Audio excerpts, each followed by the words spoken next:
यही 2009 का ये प्रॉब्लम है डेफिनेट इंटीग्रल चैप्टर का। इसमें in एक डेफिनेट इंटीग्रल दे रखा है, in is equal to minus pi to pi limits हैं, sine nx divided by 1 plus pi to the power x sine x dx। Then इसमें से चार ऑप्शंस में से कौन कौन से सही होंगे। इस क्वेश्चन में more than one correct answers हो सकते हैं। अब देखें कि इस डेफिनेट इंटीग्रल को हम लोग कैसे सॉल्व कर सकते हैं। ये जो टर्म है 1 plus pi to the power x, ये थोड़ा डिफ़िकल्ट टर्म लग रहा है क्योंकि इसको इंटीग्रेट करने का कोई आसान सा फॉर्मूला नहीं होता है। तो इसको हम लोग सबसे पहले क्वेश्चन में ये देखना चाहिए कि इस 1 plus pi to the power x को हम लोग कैसे यहाँ से रिमूव कर सकते हैं। इसको रिमूव करने का भी एक आसान तरीका है।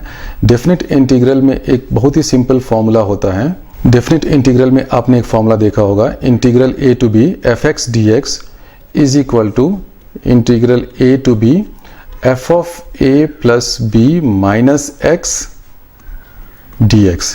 ये फॉर्मूला हर टेक्स्ट बुक में मिल जाता है। बेसिकली ये फॉर्मूला कहता है कि अगर आपको a और b के बीच में fx dx को इंटीग्रेट करना है तो उसके बदले आप f of a plus b minus x dx को भी इंटीग्रेट कर सकते हैं।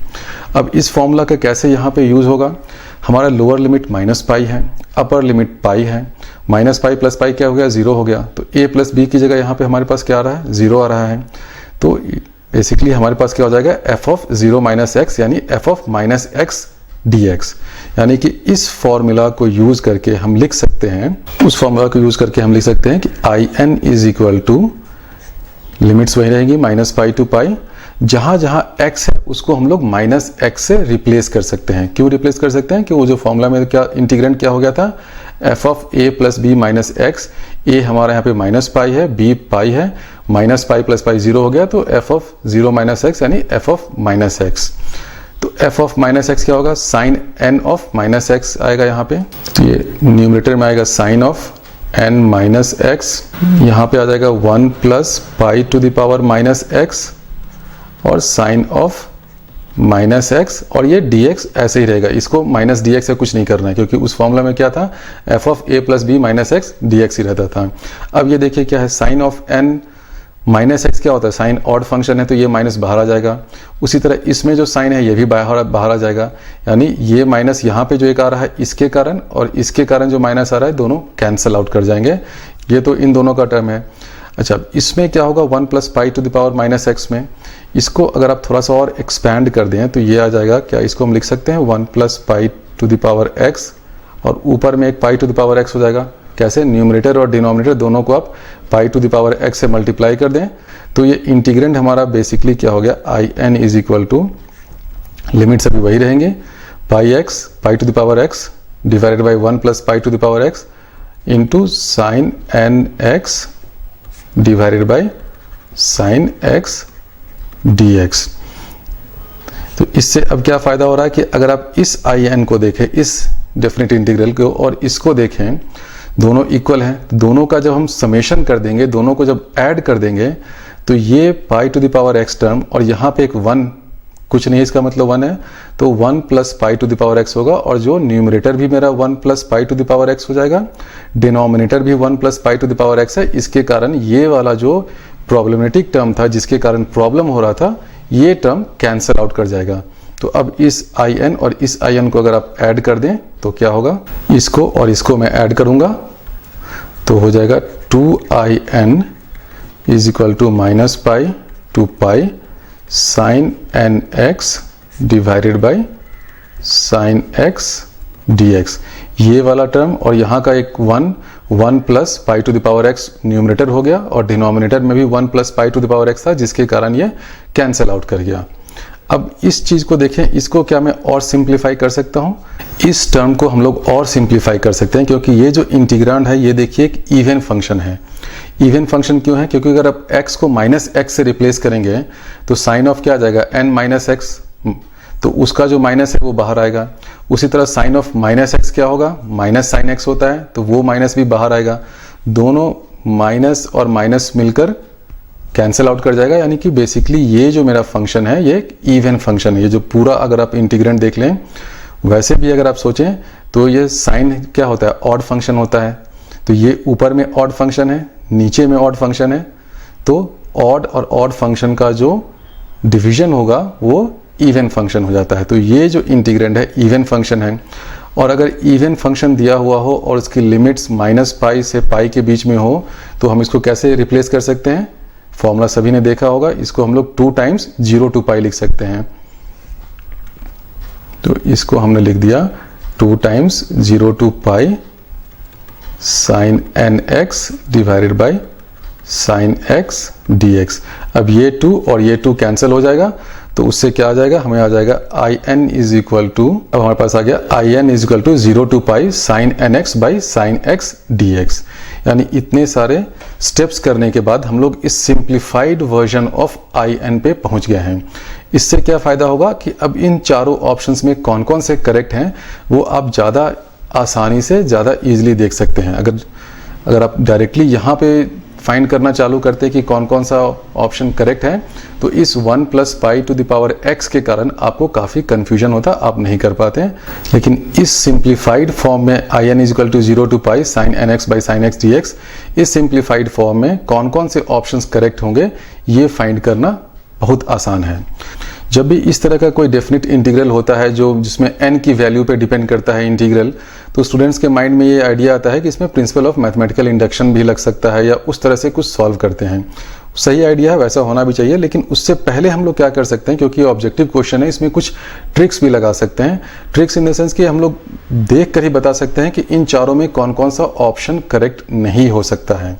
सबसे पहले देखिए in की ये वैल्यू है, तो I0 क्या होगा? I0 आप देख सकते हैं, अगर आप n को 0 डालें तो पूरा ये इंटीग्रल मेरा 0 हो गया, तो 0 का इंटीग्रल 0, तो I0 इक्वल टू 0 होगा। और I1 क्या होगा? n की वैल्यू 1 अगर यहाँ लिखे, sin x by sin x cancel out हो जाएगा, इंटीग्रल 0 to π dx पाई हो गया। तो I0 0 है, I1 पाई है, यानी कि ये वाला ऑप्शन तो करेक्ट हो ही नहीं सकता है, क्योंकि इसमें क्या लिखा हुआ है कि in is equal to in+1। तो ये ऑप्शन देखते ही हमने कह दिया कि ये ऑप्शन इनकरेक्ट है, ये करेक्ट नहीं हो सकता है। क्यों? क्योंकि I0 0 होता है, I1 पाई के बराबर है। अब ट्राई करते हैं कि ये ऑप्शन सही है कि नहीं है, ये ऑप्शन सही हो सकता है कि नहीं हो सकता है। उसके लिए देखें कि I0 तो हमने 0 निकाल लिया है, देखते हैं I2 की वैल्यू क्या होती है। ये सब हिट एंड ट्रायल अभी हम लोग कर रहे हैं। तो I2 की वैल्यू क्या हो जाएगी? I2 अगर आप लिखेंगे तो आएगा sin 2x। sin 2x हमें मालूम है 2 sin x cos x होता है, तो sin x और sin x कैंसिल हो जाएगा, तो इसका आएगा 2 cos x dx। इसको जब आप इंटीग्रेट करेंगे तो आपको sin x आएगा। sin x की वैल्यू 0 और पाई के बीच में फिर जाकर 0 हो जाती है, तो ये इंटीग्रल भी 0 होगा, यानी I2 इज इक्वल टू 0 आ रहा है। इससे क्या हमें मिल रहा है कि I0 और I2 इक्वल है, यानी कि ये ऑप्शन करेक्ट हो सकता है। ऐसा नहीं कि बिल्कुल होगा ही होगा, क्यों? क्योंकि हमने सिर्फ n इज इक्वल टू 0 के लिए अभी इसको प्रूव किया है, यानी कि बेसिकली ये लग रहा है कि ये एक करेक्ट ऑप्शन हो सकता है। तो हम लोग और देखें कि क्या ये हर n के लिए ट्रू होगा। वो प्रूव करने के लिए हम लोग देखते हैं कि in+2 माइनस in, इसकी वैल्यू क्या होती है इस इंटीग्रेंड की, वो कैसे होगी? आप n की जगह n+2 रख दें और उसको माइनस कर दें, तो ये क्या आ जाएगा? sin n+2x minus sin nx। तो ये रिलेशन ट्रू है कि नहीं है उसको प्रूव करने के लिए हम देखते हैं। तो in+2 माइनस in क्या होगा? sin of n+2x minus sin x divided by sin x, और ये dx है। हम लोग n+2 और माइनस के टर्म्स में लिख रहे हैं, ताकि माइनस के टर्म्स में लिखने से फायदा क्या हो रहा है कि ये sin a minus sin b के फॉर्मूले के टर्म में आ गया, इसको इंटीग्रेट करना ज़्यादा आसान है। तो माइनस करके देखें कि ये 0 हो रहा है कि नहीं। अगर ये की वैल्यू 0 आ जाती है, इसका मतलब in+2 minus in is equal to 0 for all n। तो ये हमें देखना है कि in+2 माइनस in की वैल्यू क्या आती है। अब इसको आप सिंप्लीफाई कर लें sin a minus sin b is equal to वाले फॉर्मूले से, तो उसके बाद क्या टर्म आता है। अब हम लिखेंगे in+2 माइनस in, तो ये है sin n+2x minus sin x divided by sin x। अब हम फॉर्मूला यूज करते हैं sin a minus sin b, तो यहाँ पर जाएगा 2 cos n+1x into sin x divided by sin x। अब ये sin x और ये sin x कैंसिल आउट हो गया, तो अब क्या बचा यहाँ पे 2 cos n+1x dx। cos का इंटीग्रल sin होता है, वो हमने लिख दिया, और sin n+1x अब इसे इंटीग्रेट करना है 0 और पाई के बीच में। हमें मालूम है sin की वैल्यू 0 और पाई दोनों पे 0 होती है, तो ये इंटीग्रल की वैल्यू भी 0 आ गई। यानी इससे क्या प्रूव हो गया? in+2 minus in is equal to 0, यानी कि in+2 is equal to in। अब हमने निकाल रखा था कि I0 की वैल्यू 0 होती है, I1 की वैल्यू पाई होती है, यानी कि जितने भी इवन एंड्स होंगे उसकी वैल्यू क्या हो जाएगी, 0 हो जाएगी। I2 0 होगा, I4 0 होगा, I6 0 होगा, यानी in is equal to 0 for all even n। क्यों? क्योंकि 2 के स्टेप्स में डेफिनेट इंटीग्रल की वैल्यू क्या है, 2 के स्टेप्स में इक्वल हो रही है।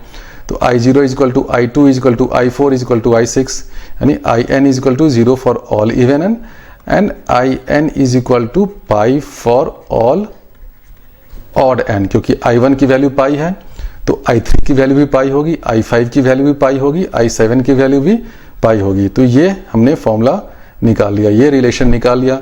इस रिलेशन के बाद आपको अगर क्वेश्चन में सॉल्व करना चाहें तो बहुत आसान है। हमने ये रिलेशन निकाल लिया, तो अब क्या हो गया, ये भी हमने प्रूव कर दिया कि in is equal to in+2, तो ये ऑप्शन भी करेक्ट है।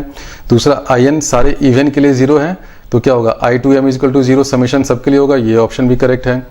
तीसरा हमने ये भी निकाला था कि in is equal to pi for all odd n, तो जब सारे odd value I1, I3, I5 को जब हम ऐड करना चालू करेंगे 10 टाइम्स, तो ये 10 पाई भी आएगा, तो ये ऑप्शन भी करेक्ट है।